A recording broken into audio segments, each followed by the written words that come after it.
This video was sponsored by Brilliant. Hey, happy Friday. This week I have a rant about nothing. There are big changes coming to the Google Play Store, and Nvidia launched a new Superchip. We also have a special edition tech knowledge quiz this week that is all about space and aviation. It's fresh with 20 brand new questions. See how many of them you can get right. Links are in the description, and welcome to the Friday checkout.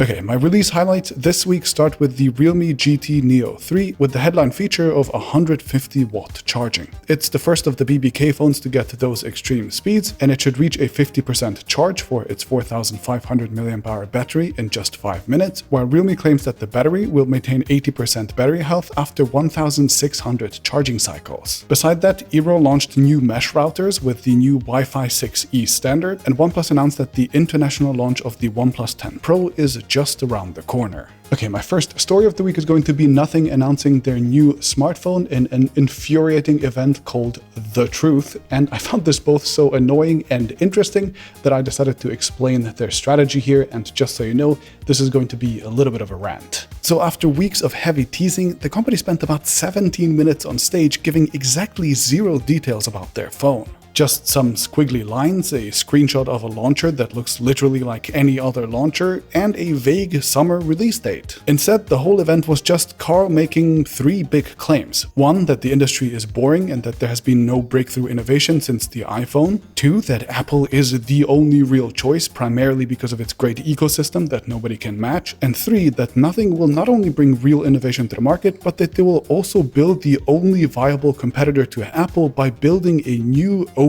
ecosystem. Okay, let's break this down one by one. First, there has been no innovation in the smartphone industry since the original iPhone. Well, guess who ran a phone company for almost 10 years? Carl. This is like your roommate making your kitchen dirty and then complaining to you that the kitchen is dirty. OnePlus's entire business model that Carl himself designed from the beginning was to take existing Oppo phones, to put slightly nicer software on them, and to sell them online instead of offline. So for him to complain that the likes of Samsung, Huawei, and Xiaomi haven't been innovative when those have made folding phones, periscope cameras, and so much more is truly next level reasoning. So will Nothing bring us these breakthrough innovations that we've all been waiting for? I doubt it. I mean, just take a look at Nothing's first ever product. These are standard Bluetooth earbuds. I mean, to be clear, the Ear 1s are definitely a nice standard pair of earbuds, but hardly some breakthrough innovation. Bluetooth earbuds are quite possibly the most commodified consumer electronics product category that we have ever seen, as even fashion brands and personalities are making them. And now you might say that their upcoming phone will have some revolutionary new tech, except probably not. The thing that they've shown so far is a screenshot of a bog standard launcher and an audio recorder app that has a spinny animation.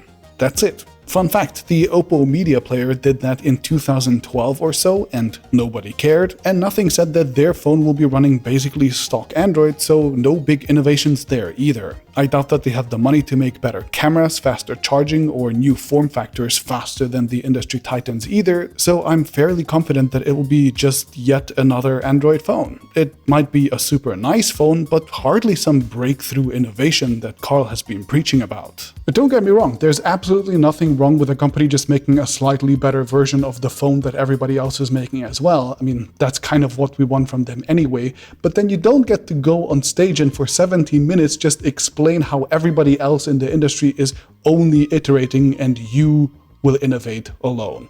It makes no sense. And second, let's talk about that magical Apple ecosystem. It's true, Apple's ecosystem is strong. I'd argue that Windows and Android actually work together much nicer than people give it credit for, but not as well as Apple's, and Bluetooth is an absolute junk of a standard, especially when you're trying to hop between devices. But guess who isn't going to fix any of those issues?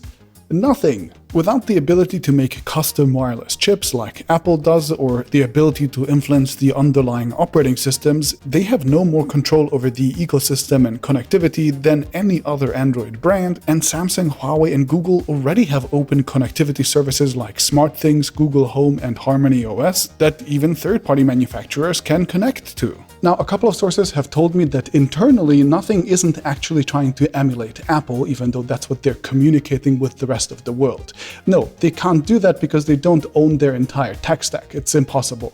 So instead, what they're trying to do is basically emulating what Xiaomi does, and they're trying to sell that to fancy people. Xiaomi has a big ecosystem of products both made by themselves and by their partners, and while it has none of the connectivity magic of Apple, it's about as good an ecosystem as you can get on Android. The problem is that while individual products are often great, the Xiaomi brand is cheap and their marketing is sloppy, so fancy people who value designer brands and prestige and whatnot wouldn't touch them with a 10-foot pole. My understanding is that Nothing wants to basically replicate this business model, and they want to sprinkle some fancy, beautiful design and some incredible marketing over it. And with this, they want to reach the kind of people that were previously in the walled gardens of Apple, for example, and probably don't even know that Xiaomi exists or that Samsung even has an ecosystem to begin with. And if my sources are right, I actually think that's a brilliant strategy. I think they will sell a lot of phones. I mean, making beautifully designed, unique products and selling them for a lot of money is a great business. I just hate the fact that we had to go on stage and listen to 17 minutes of them telling that, by the way, nobody knows how to innovate except for them and Apple. It's just infuriating. Okay, that's it for this rant, and now on to my second story, which will be all about the Google Play Store, and I promise you no more rants. First, Google seems to be slowly killing off the Google Play sub-stores like movies, TV, music, and news. Instead of offering content from the Play Store, it is now shifting more and more to selling video stuff through YouTube, music stuff through YouTube Music, news through Google News, etc., leaving only books and apps in the store for now. Google keeps trying to bundle and unbundle stuff and then just hoping that one day it will work out for them, and I guess maybe it will. Meanwhile, over on the Play Store, Google will test letting Android app developers use their own billing systems, starting with Spotify, in response to regulatory pressure, and Google is calling this user choice billing. Google and Spotify are both quiet on the details, like how the billing will actually work or how high the fees are, and we don't know which developers will be eligible to use it in the future either, but we can guess that Netflix is probably next.